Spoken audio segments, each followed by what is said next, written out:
Hola, buenas tardes. Eh, Estos videos están enmarcados dentro de mi candidatura doctoral para el programa de doctorado en arqueología de la Universidad Nacional de Tucumán.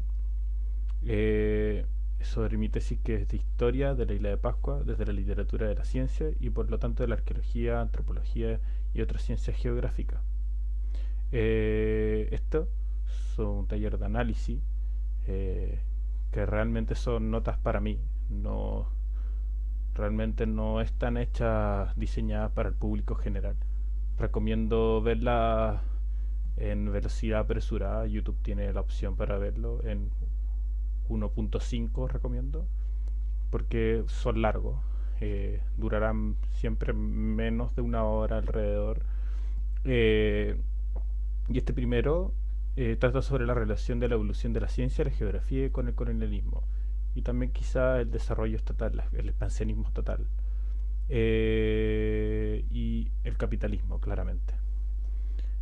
Aquí mostraremos, no hablaremos sobre la isla en este primer taller, hablaremos sobre antecedentes históricos, sobre la relación de la geografía, eh, el conocimiento geográfico sobre el mundo, la cartografía y cómo esto tiene relación con la expansión de la expansión de los estados. Eh,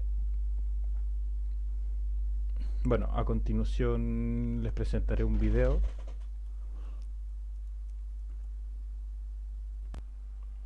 Este video eh, tomado de YouTube, llamado What We Thought the World Map Looked Like, cómo nosotros pensamos que se veía el mapa del mundo. Describe detalladamente desde un punto de vista europeo, ahí deja su línea de muestreo, cómo fue evolucionando el mapa mundi occidental. ¿Ya? Eh,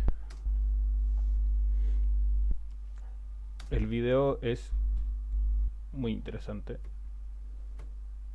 pero más allá que eso, el video parte desde, claro, desde el nacimiento de la cultura griega. O sea, el pensamiento de que la cultura griega es como el origen de la cultura occidental y no Sumer o otro. Que no estoy completamente de acuerdo, pero lo que me importa de observar de este video principalmente es cómo se correlaciona eh, la expansión de los estados con escritura en relación a las, ¿cómo se llama?, las cartografías que se hacen. Entonces, claro, los estados con escritura históricos, en la medida que se van a ir expandiendo, van a ir considerando nuevas, ¿cómo se llama?, líneas comerciales, eh, van a van a ir agregando a su mapa más partes del mundo. Entonces se empieza a correlacionar el expansión, la colonización, desde un principio, con la, con la expansión, con cartografiar territorio. Y por ejemplo, Roma, en este caso, eh, Roma representa un primer momento muy importante, porque Roma se podría decir que el primer estado occidental que implementa, podríamos decir, una forma de capitalismo moderno. ¿Ya? Eh, Esta forma de capitalismo moderno, que incluso incluía banca, incluso llega a tener una crisis bancaria en el año 33 antes de Cristo, lo que es la denominada crisis bancaria del 33 después de Cristo, perdón, eh, que sucede un año relativamente en el periodo supuestamente en que Jesús muere. Eh,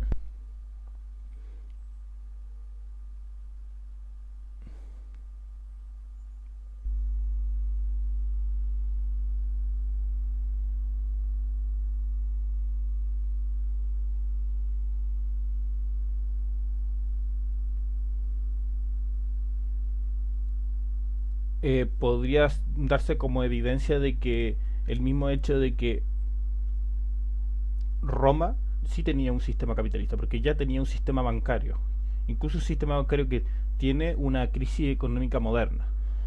Eso lo podemos buscar aquí fácilmente.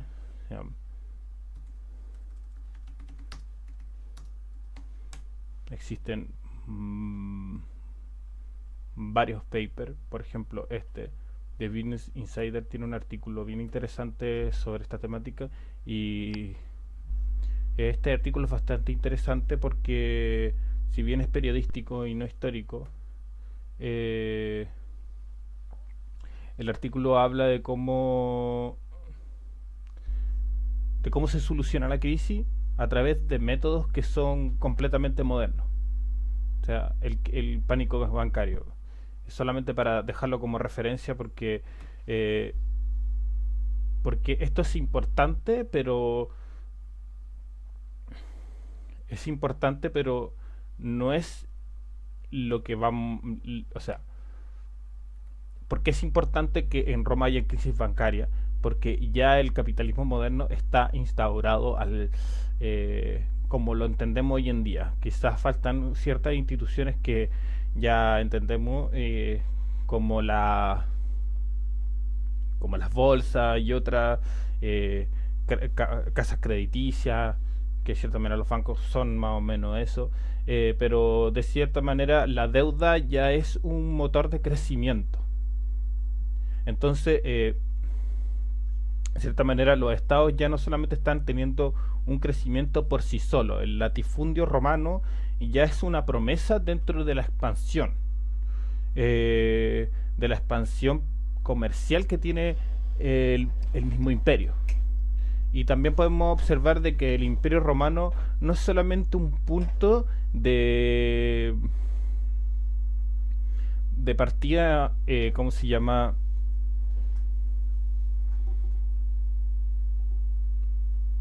Capitalista, sino que también la estructura de Estado eh, moderno, eh, que van a heredar prácticamente todos los estados hasta hoy en día,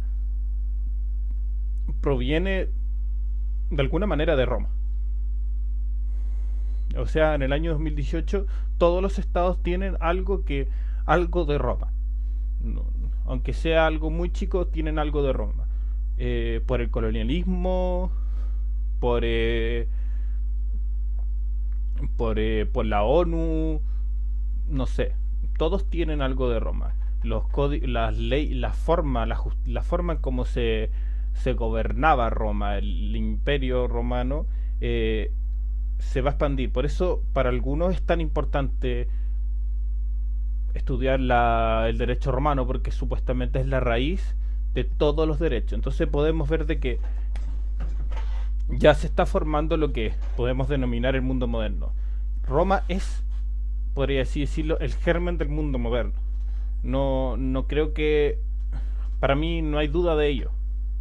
Eh, Otra cosa es que después se caiga en una edad media, en donde ¿cómo se llama? La influencia romana decaiga claramente, pero que resulte, como por así decirlo, en una primera modernidad occidental, diferente a una modernidad, por ejemplo, que hubiese tenido quizás China, que lo encuentro muy interesante, pero no va a lo que estamos estudiando ahora, o una modernidad árabe, no sé, medio oriental, medio occidental también podría denominarse, porque Oriente nunca ha estado tan separado de Occidente como se dice.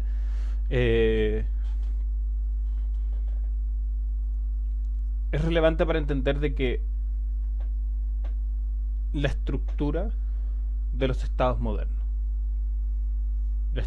lo que va a definir a la historia durante lo que denominamos nuestra era, o sea, desde el nacimiento de Cristo hacia adelante.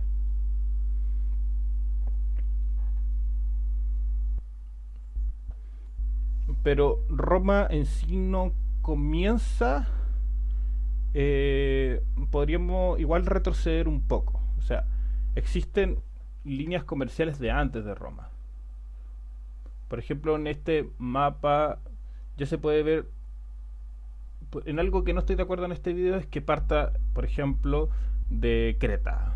Que Creta es como por las culturas que se producen en el mundo griego y pregriego, como punto de inicio para el mundo occidental. No estoy completamente de acuerdo.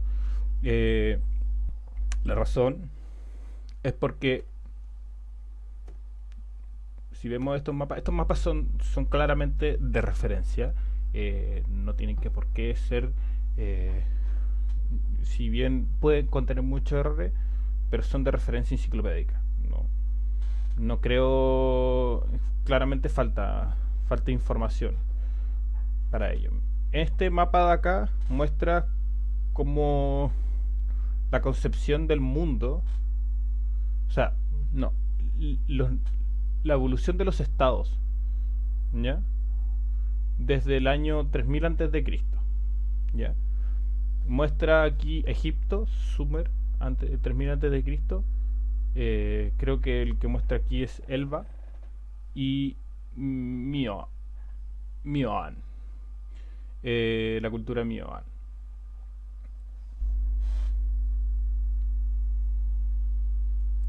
En este momento en la historia, al menos como se muestra en este mapa, no existen estados que tengan fronteras entre sí. Entonces, por así decirlo, no existe, por así decirlo, aunque claramente quizá ya había cierta manera algún tipo de relación entre estos cuatro, pero empiezan a nacer los primeros, como se llama, tratados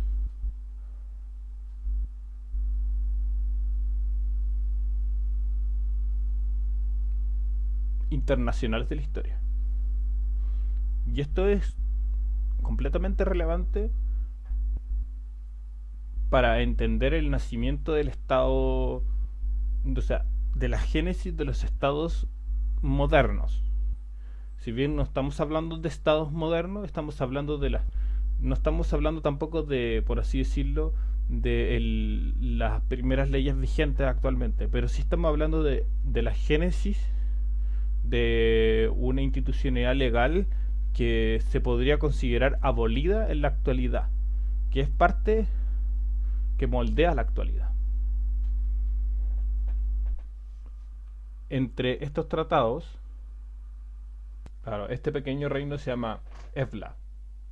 Como podemos ver, bueno, hoy en día es meramente un sitio arqueológico que data del 3000 antes de Cristo. Pero también importantemente se encontró una biblioteca, y en la biblioteca de Ebla está el primer tratado internacional de, como dice la Wikipedia, el texto es una fuente primaria de naturaleza legislativa, ya que narra el tratado que hacen las ciudades del estado de Ebla y Abarasal, y se considera que es uno de los primeros tratados diplomáticos de la historia de la humanidad. Si bien se puede localizar en Ebla, los historiadores no han podido identificar la ciudad de Abarasal. Este tratado, que es el tratado internacional más antiguo que se ha reconocido, se podría decir de que delimita parte con, podríamos decir, el sistema de límite internacional. Y es muy interesante, como se llama, que en su contenido no se tratan temas de manera meramente superficial, sino que se tratan temas súper específicos, como los trataría una ley moderna. O sea, es una ley moderna.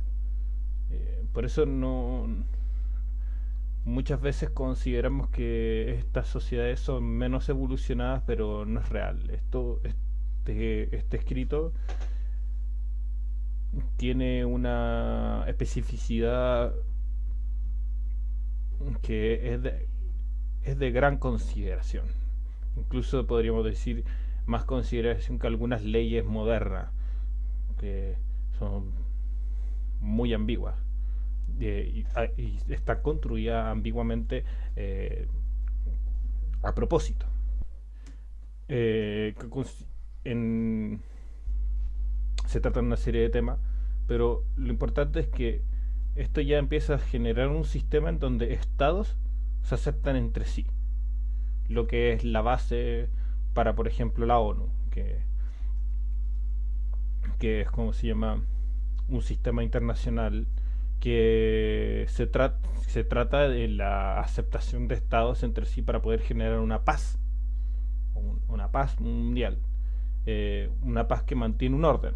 Entonces, claro, el orden estatal se empieza a consolidar en este primer tratado, que luego, poco a poco, podemos ver que si vamos avanzando en el tiempo, eh, evolucionará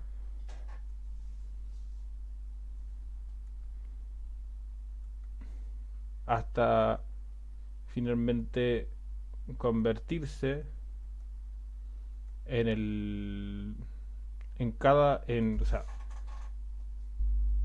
en volverse un mundo cada vez más familiar al nuestro. Existen muchos otros tratados internacionales. Este es solamente uno de los primeros que se puede observar en la historia, lo que genera un sistema internacional.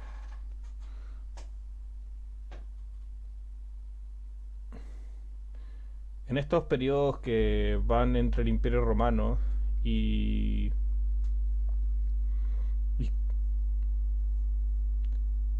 y la edad de, claro, por ejemplo, la de bronce y la de hierro, eh,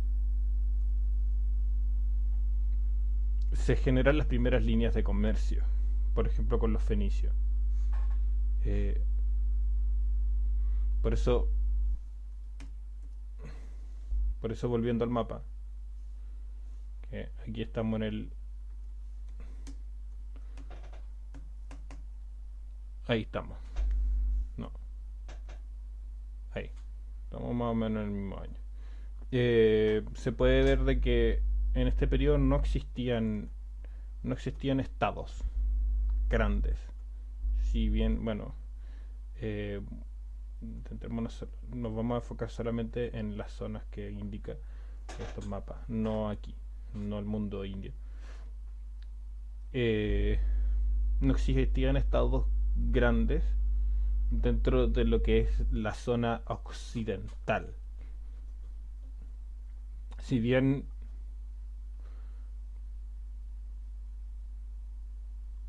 existían ciertos estados consolidados y antiguos como Egipto, porque Egipto ya para el año 900 a.C.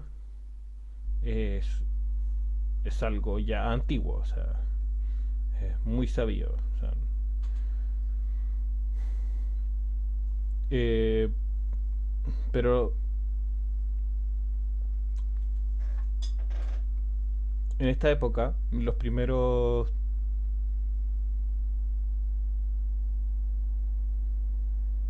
las cartografías se estarían desarrollando para el, el manejo de líneas comerciales, el manejo de, por ejemplo, por eso esto, por eso se hace tanto énfasis en el manejo de lo que es el Mare Nostrum el mar Mediterráneo, que luego desemboca en el nacimiento de, como ya había comentado, o sea, hubo todo ya antes de Roma, desde la expansión de los sistemas de gobierno, por así decirlo, heredados de Grecia. En el Mediterráneo sí hubo una pugna entre varias culturas.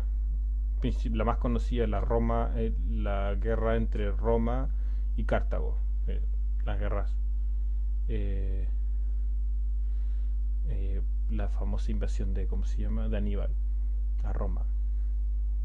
Lo que era finalmente que resultó ser la guerra por la supremacía del Mediterráneo, que finalmente lo termina ganando Roma. O sea, Roma,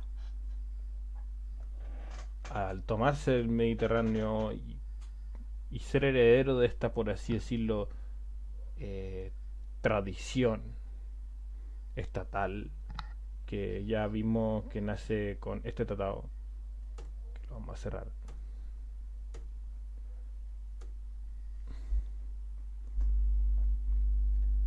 Logra consolidar una paz bajo un estado en todo el Mediterráneo. Ya para el año 0 ya estaba totalmente, ¿cómo se llama?, consolidado. Un poquito antes, claro, solo un poco antes. Antes estaba Egipto, claro, con el tema de la última Cleopatra. Pero la supremacía del Mediterráneo genera toda una situación de que Roma utiliza el Mediterráneo como su canal de, de comercio, de información, y genera una Pax. Entonces eso deja que Roma pueda generar sus propias reglas y generar, por así decirlo, dinastías dentro de su territorio, que no estén en una constante guerra, porque Roma tiene leyes que protegen la propiedad como lo entendemos hoy en día. Entonces el latifundio puede existir sin que yo entre en guerra con otro. Esto es fundamental para los estados modernos, porque permite el intercambio, genera una paz, una pax, que no necesariamente es buena. No hay que entenderlo de un punto de vista en donde pacifista, en donde la paz siempre es buena. La paz no necesariamente es buena, porque la Pax Romana también implica represión y la mantención de la propiedad privada a base de la violencia que contiene el Estado romano.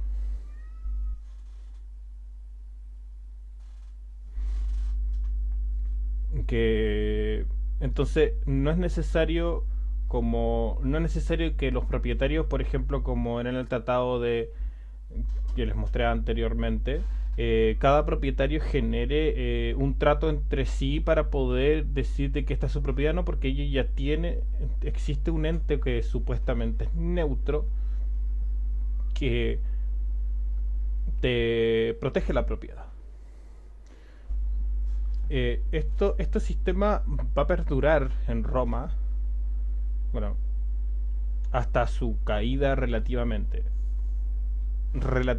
porque por lo que tengo entendido ya se estaba quebrajando y los mismos señores latifundistas ya empezaron a presionar a los minifundistas, y empezó ya a darse el vasallaje ya desde el final de Roma, puesto que la debilitación del Estado romano eh, generó abusos eh, entre grandes y pequeños. Entonces ya no esa pax, la pax romana, o sea, la paz que genera el Estado, eh, cada vez se va a ir diluyendo, cada vez llevando a una feudalización de Roma.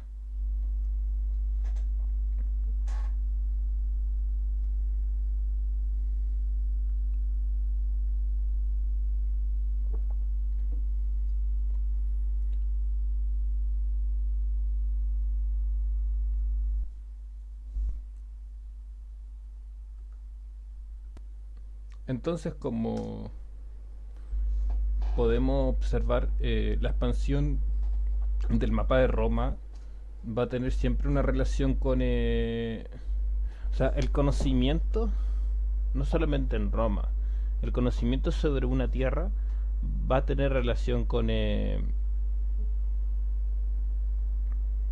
las pretensiones de conquistar este territorio. ¿Ya? En el caso de Roma, claro, se empiezan a generar, ya Roma se empieza a consolidar en el Mediterráneo y sus alrededores, y finalmente se queda en una situación de estancamiento de ese territorio, y finalmente ese poder se centraliza y se consolida una paz romana. Ya finalmente no se expande más allá y decae en la Edad Media, que es un periodo de fragmentación, se podría decir, en donde en donde por así decirlo, debido a la falta de un poder central,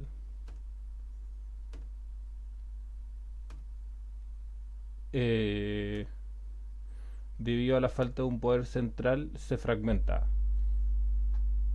los territorios de Roma. Entonces ya empiezan a haber luchas entre los diversos señores. eh, o sea, si no existe un estado que te proteja tu tierra, finalmente tú tienes que cada vez negociar más la existencia de tu territorio. Entonces, claro, eh, eso es la feudalización finalmente. Porque, claro, o sea, como si ya no existe no puede haber propiedad sin Estado. Es ilógico. A pesar de que existan corrientes teóricas cercanas al anarcocapitalismo, siempre que disminuye el poder estatal, se va a requerir más el uso de la violencia para mantener la existencia de la violencia interpropietarios o posibles propietarios, para poder mantener la propiedad, porque ya no va a existir la pax imperial. Y en el caso de la medida es bastante interesante, porque finalmente se fragmenta tanto el poder que llega, bueno, en este mapa no se ve, pero finalmente, claro, se feudaliza Europa al punto de que cada señor protege descentralizadamente sus tierras. Claro, supuestamente en una relación de vasallaje con el rey. Pero muchas veces ese es un poder local tan fuerte que a veces el rey no tiene cómo controlarlo realmente. En, también, bueno, en la Edad Media también va a suceder un proceso de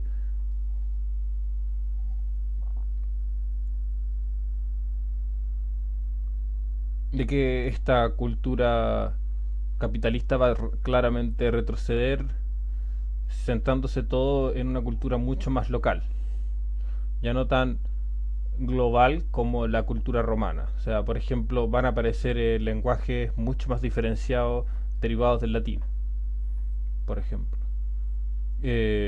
el Imperio Romano también genera una especie de situación de un etnocidio en muchas culturas, desaparecen muchas culturas. Un ejemplo clásico son los etruscos, de toda la zona, y finalmente, claro, estas nuevas poblaciones, estas nuevas culturas, durante la Edad Media se diferencian mucho. Primero a través del latín, generando una situación de latín vulgar, a finalmente naciendo lo que serían los primeros vestigios, los primeros orígenes del francés, el español, el rumano, los diferentes dialectos del italiano, eh, etcétera.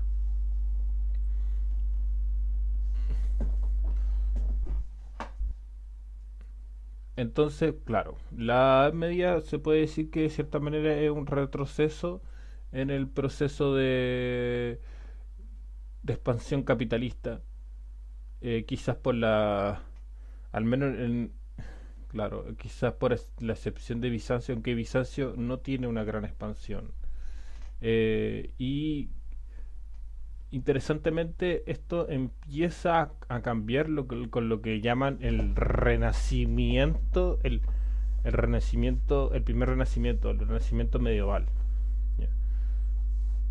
Que viene aparejado con la cruzada, que interesantemente muchos aceptando la, la autoridad del Papa o algún emperador, empiezan a través de deudas y incluso de créditos que piden a entidades bancarias, empiezan a expandirse a nuevos territorios en la Tierra Santa. Eh, y empiezan a nacer reinos cristianos. Y después empiezan a nacer nuevas cruzadas como la de los caballeros teutónicos. O incluso las cruzadas, ¿cómo se llama? Que se producen en Castilla, o más que en Castilla, claro, contra los musulmanes, los moros en España, y se empieza a producir una situación, discursos, por así decirlo, de expansión estatal, territorial, en donde se ve al otro como un ilegítimo. O sea, se ve al otro como un desierto biopolítico, de cierta manera. Los caballeros teutónicos son paradigmáticos en esto. Caballeros teutónicos, a pesar de que Polonia llega a aceptar, por ejemplo, la autoridad del Papa, y ellos nunca llegan a aceptar que Polonia es parte del sistema estatal y siguen teniendo guerras con Polonia. Y los caballeros teutónicos al tiempo van a devenir en Prusia, y Prusia al tiempo de venir en la Alemania, y pronto, al poco tiempo la Alemania nazi. Muy interesante esa genealogía, porque ese discurso tan característico de los prusianos, de expansión eterna, eh, de expansión eterna, de que el ejército manda al Estado y no el ejército y no el Estado al ejército, eh, y de negación del otro para como soportar, es básicamente nacen las cruzadas, y es lo que va a justificar el nacimiento del colonialismo. Son las cruzadas, podríamos decir, el discurso que hace nacer un discurso colonialista propiamente moderno, o sea, con relación con hoy. Ya es el renacer del discurso colonialista de Roma, pero con un matiz de expansión cristiana. O sea, eh, Por eso, para esta época, cuando los españoles empiezan a colonizar América, en el año 1500, eh,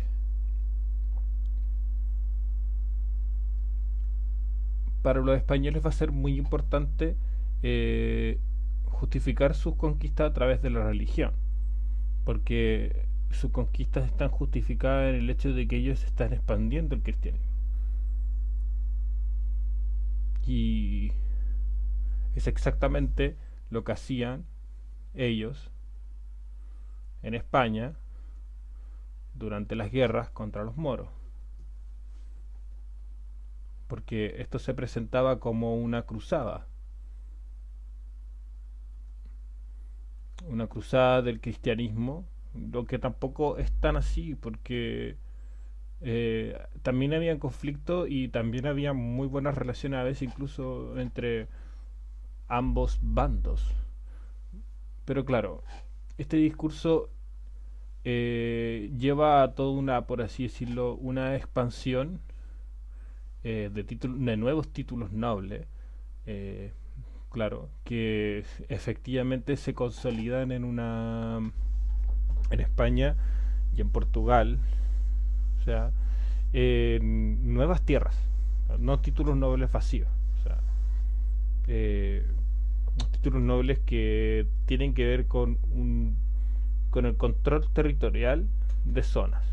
Claro, entonces la guerra termina siendo muy fructífera y nace lo que podríamos denominar los avanzados, perdón, adelantados. Y es muy interesante porque esto sí que tiene que ver con Roma. El adelantado es un título, en el caso de España, era un acto dignitario español que lleva a cabo adelante una empresa pública de mandato de servicio y cuenta y bajo el designio real. Eh, Tiene relación como homólogo con las funciones del gobernador romano de praeses provincia. Eh,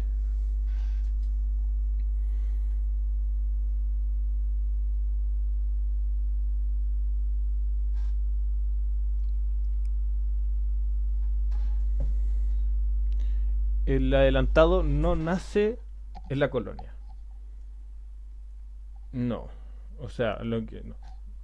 Durante, por así decirlo, la conquista de las Indias, como le dirían los mismos españoles probablemente, eh, o la evangelización de las Indias, sino que nace la España medieval.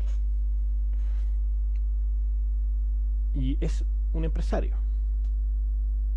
Es una empresa pública, pero es un empresario.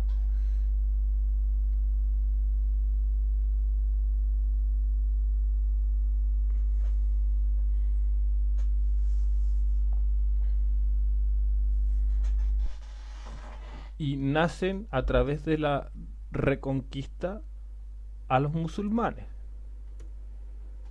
Eh, Esto,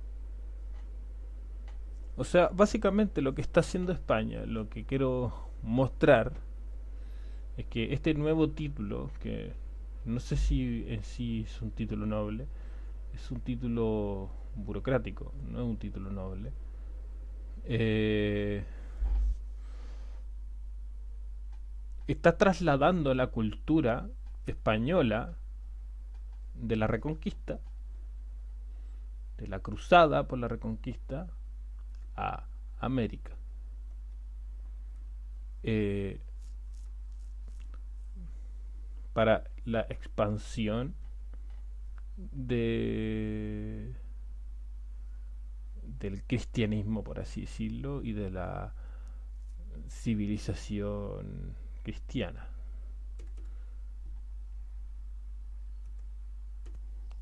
Luego estas empresas comenzarían a ser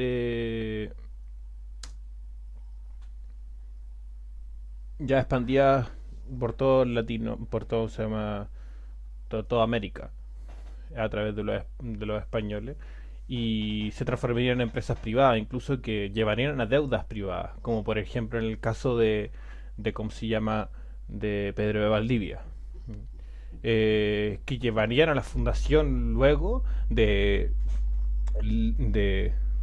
los diferentes reinos de América, como son la Capitanía General de Chile, el Virreinato del Perú, y que enriquecerían a sus conquistadores, ¿ya? Dándole grandes beneficios. Entonces, claro, eh, y todo esto a través de la cartografía, porque, claro, no puedes dominar un territorio que no esté cartografiado, es imposible. Entonces, por eso el colonialismo, la cartografiación y el estudio científico de un territorio siempre va a tener relación con el colonialismo, al menos durante la modernidad capitalista, el capitalismo por así decirlo moderno. Eh,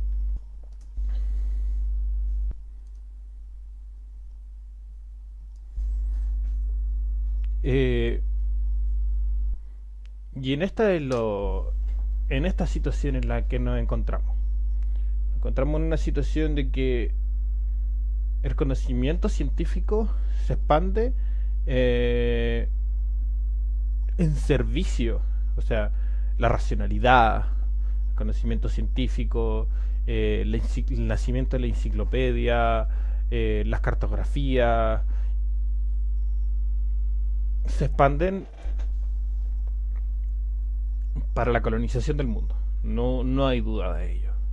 El conocimiento, no, al menos para mí, no, pensar de que la ciencia existe simplemente por el gusto del estudio básico es completamente falso, porque las expediciones científicas eran tremendamente caras, y generaban expectativas. O sea, hasta hoy en día toda investigación científica se estudia para poder, se hace para poder, ¿cómo se llama?, conquistar nuevos territorios.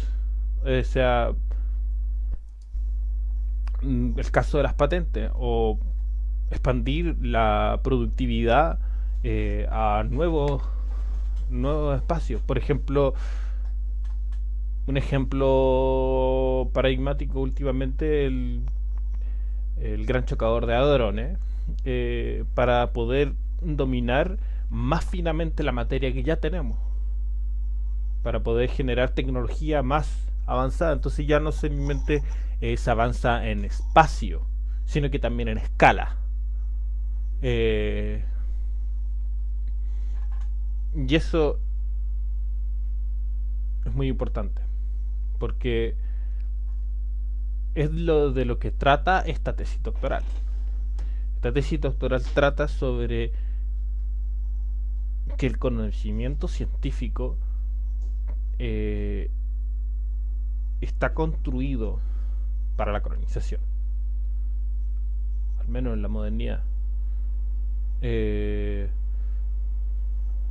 Y si, o sea, si bien los científicos pueden tener una relación básica con el conocimiento, eh, o sea, tienen cierto, por así decirlo, independencia del, del sistema capitalista, tienen cierta libertad de cátedra. Eso no significa que su conocimiento se use o su trabajo se utilice para la colonización, porque es para eso, es para la colonización o el aumento de la productividad o la industrialización. De hecho, es de cierta manera la base de la expansión de la civilización occidental.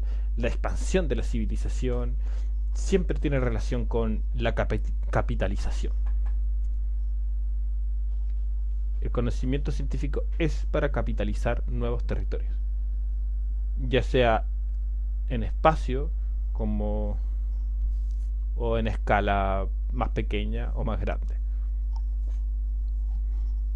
Eh, ¿Por qué me detengo en esta fecha? Es porque en esta fecha es cuando se describe por primera vez a la isla de Pascua, que es nuestro punto de estudio. Hemos recorrido todo esto no para contar la historia de la humanidad, sino que solamente para mostrar cuál es nuestra escala. Y alrededor de este tiempo, ya en este tiempo ya se había descrito por primera vez la isla. Y se pensó que era Terra Australis. En este mapa claramente se puede ver de que no aparece Terra Australis, pero claro, se pensaba de que toda esta área negra era una tierra hipotética. Acá hay un error en este mapa, de hecho, que estaba unida a Australia, eh, de cierta manera, o sea, era como una Antártida Australia sumado gran parte de los mares australes, y parte del océano, bueno, de los mares del sur, eh, que generaba un gran continente y había muchas expectativas de ello. Eran mares que eran muy difíciles de explorar, y durante todo, o sea, durante este siglo prácticamente, hasta el Capitán Cook, la discusión sobre la existencia de...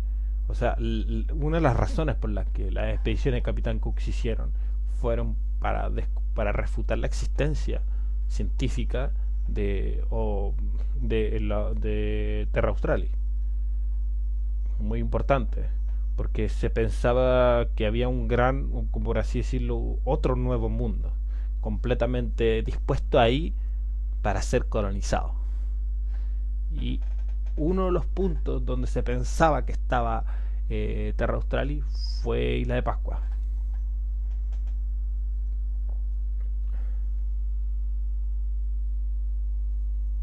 Porque William Dampier eh,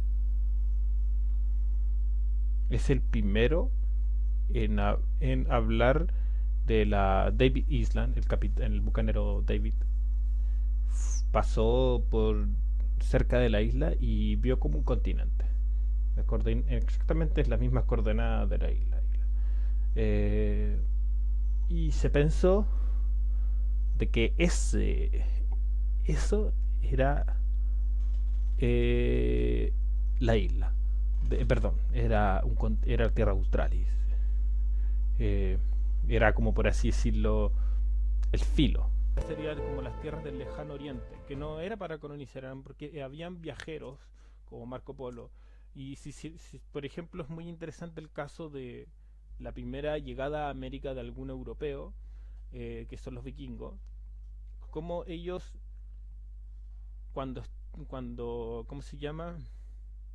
Vienen a América, aparecen en ciertos mapas, ya desde temprano. Entonces, porque colonizan lugares y ya son conocidos, pero luego desaparecen de las mapas. Es, es algo muy interesante porque al ya dejar de ser colonizado, desaparece del mapa de los noruegos. Y los noruegos, por así decirlo, detienen un proceso de colonización. Es, Se evita una catástrofe.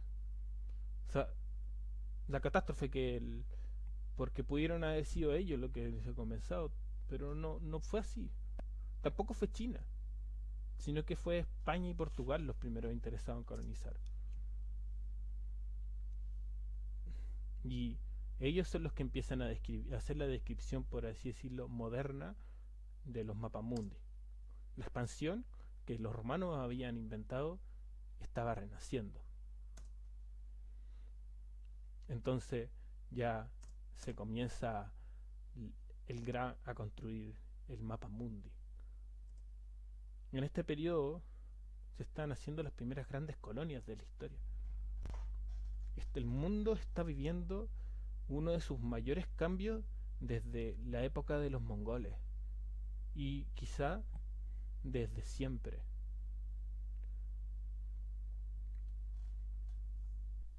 En este momento de la historia, el mundo está cambiando mucho. Lenguas van a empezar a desaparecer, pueblos completos van a morir por, por ¿cómo se llama? Por enfermedades. Es lo que yo denominaría el gran etnocidio, más que el gran genocidio. Creo que la tesis del genocidio, si bien es acertada, eh, no es tan fuerte la cantidad de genocidios indígenas como que se han hecho con el etnocidio indígena. Me explico. Culturas como los Selknam, eh, que hayan desaparecido son muchas, pero realmente el gran problema es que los Selknam, los descendientes de Selknam siguen existiendo, no tienen tantas características de la cultura tradicional, de la cultura antigua, pero ya prácticamente no existen. O sea, ya prácticamente la gente que practicaba religiones indígenas o aborigen desaparecieron. Prácticamente. Quedan, quedan algunas personas. O sea, todavía el genocidio no es total. En el mundo de hoy, en el año 2018, no es total. Pero aquí está comenzando. Es un etnocidio en proceso. ¿Por qué no etnocidio? Porque se impone la cultura occidental sobre todo. Finalmente, bueno, vamos a terminar viendo cómo esto va a implicar en que en el mundo hoy en día grandes partes de la población no tienen una cultura propia y por ejemplo, se entretienen con cualquier contenido en la televisión. No hablan no hablan los lenguajes que hablaban su tatarabuelo. Y esto a nivel mundial. Entonces hay una expansión hay una lucha entre culturas que se están expandiendo, y que las más grandes son las que sobreviven, como la China, la europea. Bueno, las europeas se expandieron a través del colonialismo y las chinas un proceso mucho más complejo de expansión local, pero las europeas se expanden así, a través de la colonización de nuevos territorios. Entonces, y reproducen, por así decirlo, sus formas de gobiernos, sus lenguajes, sus costumbres, y finalmente destruyen a todo lo que podríamos decir que era el mundo aborigen. La modernidad está construida sobre la destrucción del mundo aborigen, la modernidad capitalista al menos.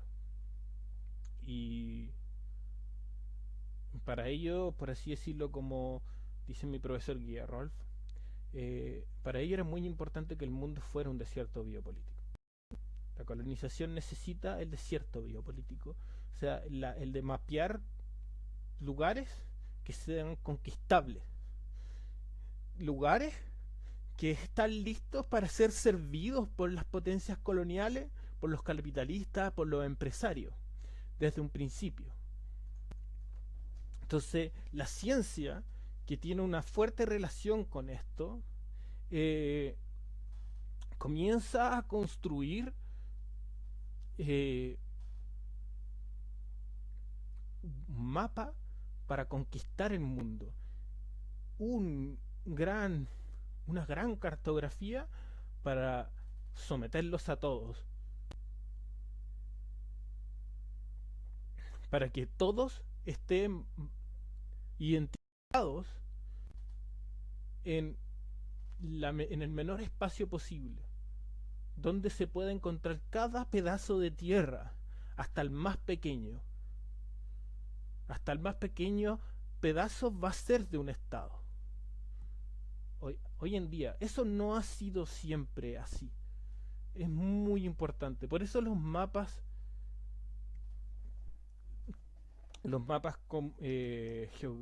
políticos nunca no son completos. Geacoron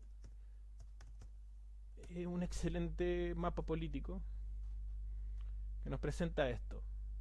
O sea,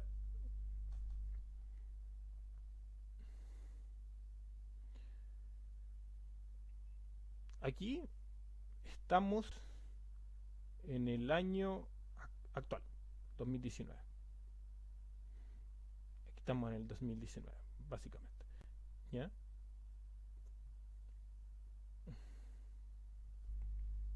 Entonces, eh, el mundo tiene una cierta estructura política, por así decirlo. Gracias.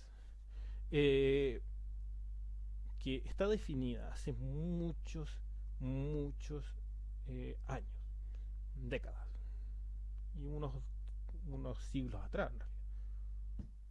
Y eso es lo importante, es que en realidad realmente no ha sido tanto el tiempo. Por lo que al menos hemos repasado, nos vamos a partir por el menos 3000 del mapa político. 3000 antes de Cristo.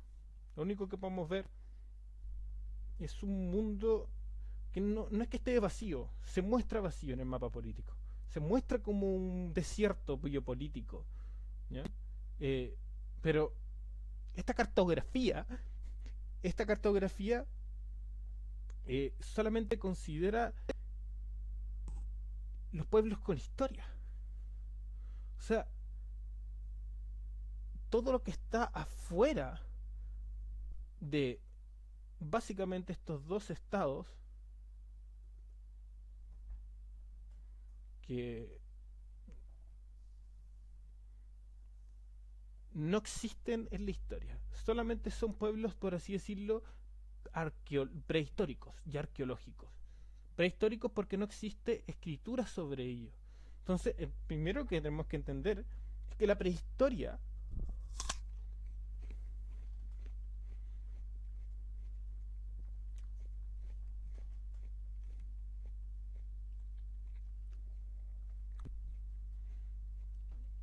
no es una etapa del mundo, es una capa.